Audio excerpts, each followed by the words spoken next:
کہ ایک تو عمران خان صاحب نے، وزیر اعظم پاکستان نے، ہمیشہ کی طرح پہلے بھی جب انہوں نے اقوام متحدہ کی جنرل اسمبلی سے خطاب کیا تو ایک بڑا مؤثر خطاب رہا اور بڑا انہوں نے ایک افیکٹو طریقے سے جو ہے وہ پاکستان کا مقدمہ، جیسے کہ آپ نے اپنے ابتدائی کلمات میں فرمایا، وہ انہوں نے لڑا، کشمیر کی بات کی، اسلاموفوبیا کی بات کی. تو ایک بہت ہم دیکھتے ہیں کہ براڈ اسپیکٹرم جو تھا ان کی تقریر میں کور ہوا. اور ظاہر ہے کہ افغانستان کو کیسے بھول سکتے ہیں جس کے حوالے سے انہوں نے بڑا دو ٹوک اس میں کہا کہ جی بین الاقوامی جو برادری کو افغانستان کی مدد کرنی چاہیے تاکہ وہاں پر ایک نیا بحران نہ کھڑا ہو جائے. پاکستان کے لیے مشرقی محاذ بھی ہمارا بہت اہم ہے، اسی طرح مغرب کی سرحد بھی بہت اہم ہے. تو اصل جو ہمارا جہاں پہ فتنہ ہے، فتنے و فساد کی جڑ ہے، وہ تو ہمارے مشرق میں ہے.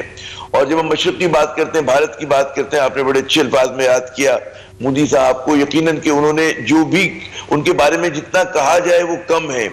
اور واقعی جو سعید گیلانی صاحب کے ساتھ ہوا کہ ان کی تدفین میں جس طرح سے وہ کیا، وہ یہ وہ چیز ہے کہ جو بہت شرمناک 21ویں صدی میں ہم اس طرح کی اس کی توقع ہی نہیں کر سکتے. کوئی اتنا بھی گھٹیا پن، کوئی ریاست، کوئی حکومت جو ہے کہ تدفین کے معاملات میں بھی جو ہے اتنے جبر کا اور اتنے کہتی کوتا بینی کا، سنگ دلی کا مظاہرہ کرے گی. تو یہ سب اپنی جگہ بڑی مطلب ہے اس پہ بات ہوئی اور بات ہوتی رہے گی انشاءاللہ آئندہ بھی. لیکن میں ایک اور سوال کرتا ہوں کہ عمران خان صاحب کی تقاریر بہت زوردار ہوتی ہیں، ٹویٹر کے پیغامات بہت زوردار ہوتے ہیں، ہونے چاہیے. ہم دیکھتے ہیں کہ جب سے 2019 اگست سے یہ واقعہ ہوا ہے، 5 اگست کا، جبکہ جو ایک نام نہاد خصوصی حیثیت تھی کشمیر کی، مقبوضہ کشمیر کی، اس کو بھی ختم کر دیا گیا. اس کے بعد سے لے کر آج تک پاکستان کی طرف سے جو بھی تقاریر ہوئی اور ہم نے جو بھی ظاہر کیا تھی کہ ہماری سنسیریٹی سے کوئی ڈاؤٹ نہیں کرتا، مگر سوال یہ کہ کیا اس کے نتیجے میں ہم اپنے مشن کو آگے بڑھا سکے یا نہیں بڑھا سکے؟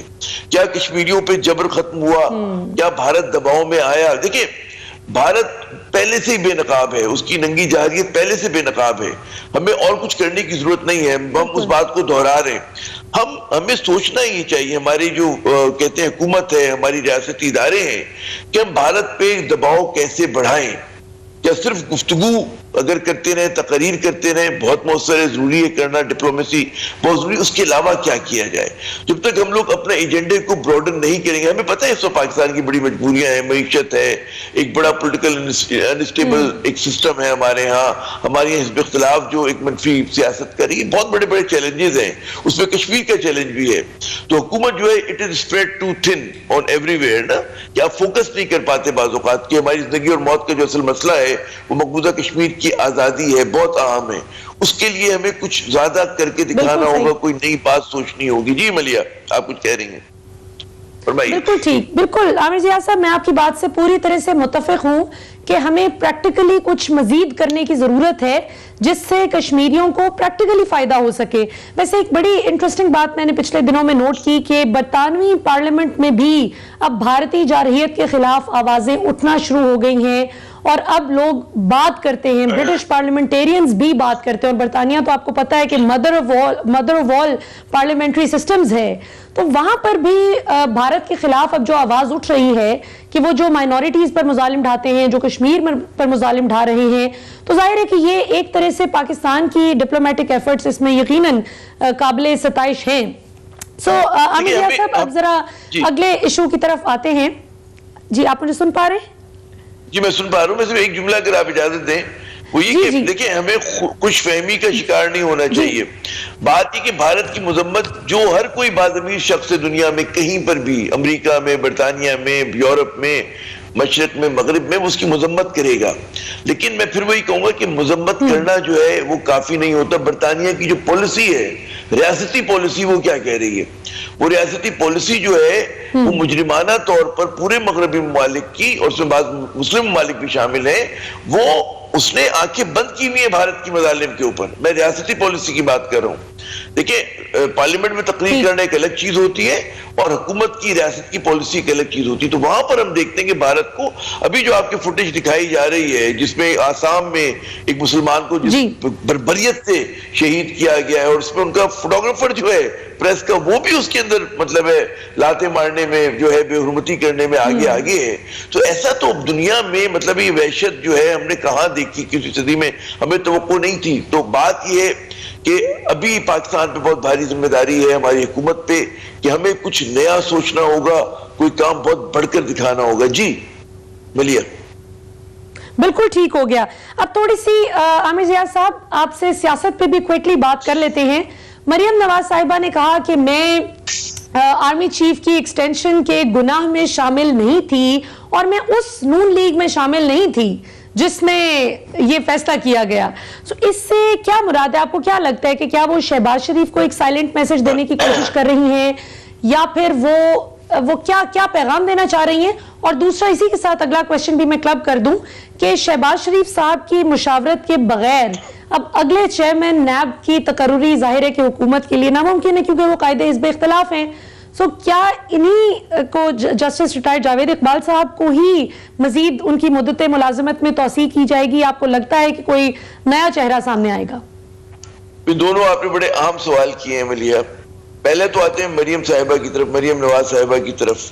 ان کا یہ جو جملہ ہے کہ میں اس گناہ میں شامل نہیں تھی، یہ کس چیز کا غماز ہے؟ یہ اس چیز کی غمازی کرتا ہے کہ مریم صاحبہ جھجھلاہٹ کا شکار ہیں. وہ کسی معاملے کے اوپر جو ہے مطلب ہے ان کی پارٹی میں جو کچھ ہو رہا ہے اس سے وہ بڑی طور پہ غیر مطمئن ہے. اور یہ جو جملہ اس بات کو بھی ریویل کرتا ہے، ظاہر کرتا ہے کہ جو ان کی جھجھلاہٹ ہے، جو ان کا غصہ ہے، جو ان کی ایک میں کہوں گا بٹرنس، تلخی ہے، وہ اب سب کے سامنے آ رہی ہے. اب یہ آپ نے فرمایا کہ اشارہ کہ ان کے بھائی اپنے چچا کی طرف تھا. ویسے چچا کی طرف اس فیصلے میں تو نواز شریف صاحب بھی شامل تھے. سب کو دنیا کو پتا ہے کہ جناب لیگ میں اس طرح کا جو اہم فیصلہ ہوگا اس پہ مشاورت یا ان کی جو ہے ان سے پوچھا گیا ہوگا اور انہوں نے اس پر رضامندی کا اظہار کیا ہوگا. تو اس گناہ میں اگر ہم اس کو گناہ سمجھنا چاہیے یا کوئی بھی آپ اس کو بھلا سا نام دے دیں، ہو سکتا ہے کوئی نیکی ہوئی ہے ان کی، جو اگر دو چار نیکیاں ہیں نواز شریف صاحب کی، اس کو نیکی بھی آپ کہہ سکتے ہیں. تو اس نیکی میں نواز شریف صاحب اس گناہ میں گلے ملوث ہے ماشاءاللہ. تو وہ اپنے والد سے بھی اس کا مطلب ہے ناراض ہیں. اچھا دوسری بات یہ ہوتی ہے کہ وہ کہتے ہیں کہ سیاست میں اور لڑائی میں جو مکہ آپ کو لڑائی کے بعد یاد آئے وہ اپنے آپ منہ پہ مار لینا. جب چیز ختم ہو گئی، مطلب ہے ٹرم مطلب ہے ماشاءاللہ کتنے آگے جا چکی ہے، اس پہ وہ ان کو کہتے ہیں پرانی بات یاد آ رہی ہے، باسی کڑی میں ابال والا جو ایک اردو کا محاورہ ہے. تو اس سے ان کی سیاست کو کوئی فائدہ نہیں ہوگا. محترمہ مریم صاحبہ کی نقصان زیادہ ہے، ان کی پارٹی میں فرکشن زیادہ ہوگا. ہم جیسے تجزیہ کار پھر بال کی کھال نکالیں گے، کیوں کہا ہے انہوں نے، کس چیز کی فرسٹریشن ہے آخر. تو یہ تو ایک بات ہو گئی مریم صاحبہ کی.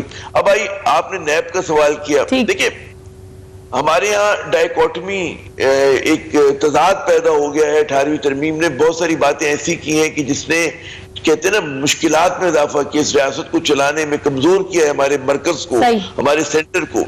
اور آئین کو سب تک اس کا حلیہ بگاڑ دیا گیا ہے کہ ذوالفقار علی بھٹو کا نہیں، آصف علی زرداری صاحب کا یہ آئین ہے. اچھا اس آئین میں کچھ چیزیں عجیب و غریب ہے کہ چلیں مشاورت ٹھیک ہے کر لی، مگر میرا سوال یہ ہے کہ بڑا ایک بنیادی سوال اخلاقی پہلو ہے کہ اگر جس شخص پہ کرپشن کے مبینہ الزامات ہوں، اس پہ مقدمات چل رہے ہوں، وہ مطلب عدالتوں کے چکر لگا رہا ہو، پھر وہ اسی ادارے میں اس کے سربراہ کا فیصلہ کیسے کر سکتا ہے؟ یہ چیز مطلب ہے سمجھ میں نہیں آتی. یہ چیز جو ہے مطلب ہضم بھی نہیں ہوتی کہ اگر فرض کریں ایک چور ہے مبینہ، میں چور نہیں کہتا، ثابت نہیں ہوا، مگر آپ کہیں کہ ایک مبینہ چور ہو، کہتے ہیں تھانے دار جو ہے میں اپنی مرضی کا یہاں پہ لگاؤں گا. کیسے ہو سکتا ہے؟ ممکن نہیں. تو یہاں پر لیکن کیونکہ اب آپ کا آئین جو ہے اس آئین نے گڑبڑ کی، اس نے کوئی آپشن بھی دیا نہیں حکومت کو. ورنہ ہونا ہی چاہیے اگر حکومت ہے تو حکومت کو فیصلے کرنے نا بہت سارے. ہر چیز میں کہتے ہیں نا کنسنسس بلڈنگ نہیں ہوتی ہے، ورنہ آپ کو فائدہ کیا میجورٹی کا کہ ہر کام آپ کو اپوزیشن کے مشورے سے کرنا ہے. کیوں کرنا ہے؟ حکومت جس کی ہے اس کو فیصلہ کرنا ہے. لیکن کیونکہ 18ویں ترمیم میں کچھ لو اور دو ہوا تھا پیپلز پارٹی اور نون لیگ کے درمیان، تو انہوں نے ایسے ٹیڑے میڑے قسم کے قوانین جو ہے وہ پاس کر دیے ہیں. اور اس ایک ہی حل ہے کہ ایکسٹینشن، اب پتہ نہیں اس کے اندر بھی وہ ظاہر ہے کہ وکلا حضرات اور قانونی جو آئین کے ماہر ہیں وہ اس میں بہتر روشنی ڈالیں گے، لیکن کوئی آسان مرحلہ نہیں ہوگا حکومت کے لیے. جی بالکل صحیح. اور آخری سوال عامر ضیاء صاحب میں آپ سے فیک نیوز کے حوالے سے کرنا چاہوں گی کہ وزیر اعظم پاکستان عمران خان صاحب نے کل بھی ایک تقریب میں خطاب کرتے ہوئے فرمایا کہ یہ فیک نیوز کا بڑا مسئلہ ہے اور اس کو ہمیں کنٹرول کرنا ہے. آپ بطور ایک سینئر صحافی اور تجزیہ نگار کیا سمجھتے ہیں؟ آپ کی عمر گزری ہے پاکستان میں صحافت کرتے ہوئے اور بہت نامور صحافی، بڑے کریڈیبل صحافی ہیں ماشاءاللہ. یہ بتائیے کہ پاکستان میں اب یہ جو ایک زوال ہے، ایک طرح سے صحافتی زوال، کہ اگر جس طرح عمران خان صاحب بات کر رہے تھے کہ جادو ٹونے کی ایک غلط خبر پھیلا دی گئی کہ جی آزاد کشمیر کے وزیر اعظم کو جادو اور ذائچے کے ذریعے جو ہے وہ اس کا انتخاب کیا گیا ہے، تو اس سب کا کیسے سدباب ممکن ہے جبکہ زیادہ تر صحافتی گروپس آمادہ بھی نہیں ہیں پاکستان میڈیا ڈیولپمنٹ اتھارٹی پر وہ جو لانا چاہتی ہے حکومت اس پر وہ راضی نہیں ہوتے. So how should they go about it? دو الگ الگ پہلو ہیں. پی ایم ڈی ایک الگ وہ ہے. پہلی تو جو فیک نیوز پہ بات کی ہے، ہمارے بہت سارے صحافی دوست جب عمران خان صاحب یا کوئی بھی اگر صحافت پہ اعتراض کرتے ہیں بڑا غصہ کرتے ہیں، وہ کہتے ہیں یار کسی مقدس گائے کو چھیڑ دیا، اس کی دم آپ نے موڑ دی، ٹھیک ہے نا، ناراض ہوتے ہیں. میرا کہنا یہ کہ جب بطور صحافی اور بطور مطلب میڈیا کے ہمیں دنیا بھر پہ تنقید کا حق ہے، تو بھائی ہماری کارکردگی پر بھی جو ہے تنقید ہو سکتی ہے. اگر ہم اچھا کام نہیں کر رہے تو اس پہ سوال بھی اٹھیں گے، تنقید بھی ہوگی اور زیر بحث بھی آئے گا. تو اگر کسی کو اعتراض ہے ہماری صحافت پر، ہمارے منظرنامے پہ صحافت کے، تو اس پہ غصہ نہیں ہونا چاہیے. ہمیں اپنے گریبان میں جھانکنا چاہیے، خود تنقیدی کرنی چاہیے. اب اگر میں کہوں گی سیاست کا وہ صحافت کا منظرنامہ کیا ہے ہمارے سامنے جناب، سنسنی خیزی ہے، اس میں آدھا سچ بولا جاتا ہے، اس میں جو ہے بیانات جو ہے اس کا ہم تیا پانچا کرتے ہیں، ہم خبر وبر نہیں دیتے. ہمارے یہاں ڈاکیومنٹری نہیں بنتی، ہماری انویسٹیگیٹو رپورٹ نہیں بنتی، ہمارے یہاں مطلب سب سے لیزی ترین صحافت ہوتی ہے کہ مطلب اینکر نے 4 لوگوں کو بٹھایا ہم جیسے اور ہم نے بال کی کھال نکالنا شروع کر دی. خبر تو نہیں دے رہے ہم، تو صرف ایک اوپینین دے رہے ہیں. تو اس میں جب جھوٹی سچی باتیں اور پروپیگنڈا ہوتے تو عمران خان صاحب کو کسی کو بھی حق ہے، نواز شریف صاحب کو بھی حق ہونا چاہیے کہ وہ تنقید کریں، بھائی کیا بات کر رہے ہو، بالکل ہم اس کا جواب دینے کے لیے تیار ہیں. تو کوئی بری بات، کوئی گناہ نہیں کیا، اور ہمیں اس بات کو تسلیم کرنا پڑے گا. میں تو بطور صحافی کہتا ہوں کہ پاکستان میں میڈیا ریفارمز کی، اصلاحات کی بڑی سخت ضرورت ہے تاکہ ہماری جو صحافت ہو وہ تعمیری، ملک کو مضبوط کرنے کے لیے اور آگے لے جانے کے لیے ہو، نہ کہ نفاق پیدا کرنے کے لیے، جھوٹی خبروں کے لیے، لسانی عصبیت پھیلانے کے لیے، فرقہ واریت پھیلانے کے لیے، سیاسی نفرتیں اور جو ہے ریاست کو کمزور کرنے کے لیے ہو. بات یہ ہوتی ہے کہ ہر چیز کا ایک مقصد ہوتا ہے. ہم مطلب اگر مقصد شر پھیلانا ہے تو اس کی تو آزادی نہیں ہوتی، ہم تو آزادی نہیں کہہ سکتے اس کو. اور ابھی بھی پاکستان میں سمجھتا ہوں کہ 90% جو ہے بالکل ہم آزاد ہیں ہر چیز کہنے میں. اس 90% آزادی کا کیا ہم صحیح استعمال کر رہے ہیں؟ اور جو 10% مبینہ جو پابندیاں ہیں وہ تو بھائی یورپ اور مغرب میں بھی ہولوکاسٹ پہ آپ خبر دیں. اے پی کی بھی ایک صحافی کو چند ماہ پہلے اس کو نوکری سے برخاست کیا گیا، اس نے ٹویٹ کر دیا تھا پیلسٹینینز کی حمایت میں. تو ان کی بھی ریڈ لائنز ہیں، تو ہماری بھی ریڈ لائنز ہیں. ہماری یہاں بھی ختم نبوت پہ خدا نہ وہ خاتم بدہن کوئی ایسی بات نہیں ہو سکتی. مذہبی جذبات کو ہم لوگ نہیں لوگوں کے چھیڑ سکتے. ریاستی اداروں کے خلاف پروپیگنڈا دنیا میں کہیں پر بھی نہیں اجازت ہوتی. یا آپ کہیں جی ہم ان لوگوں کو توڑنے کے لیے کام کر رہے ہیں اور جو کہیں جی ہمیں تو بندوق سے مارنے کی اجازت ہے اور مطلب انہی کے حق میں آپ کہیں جی کہ ان کے اس کے لیے پروپیگنڈا، تو یہ چیزیں نہیں ہوتی ہیں. تو میرے خیال میں گریبان میں ہمیں اپنے جھانکنا چاہیے اور اپنی صحافت کو جو ہے ایسی صحافت ہونی چاہیے جو پاکستان کی بقا، اس کو مضبوط کرنے کی، اس کو آگے لے جانے میں اپنا چھوٹا سا کردار ادا کر سکے. جی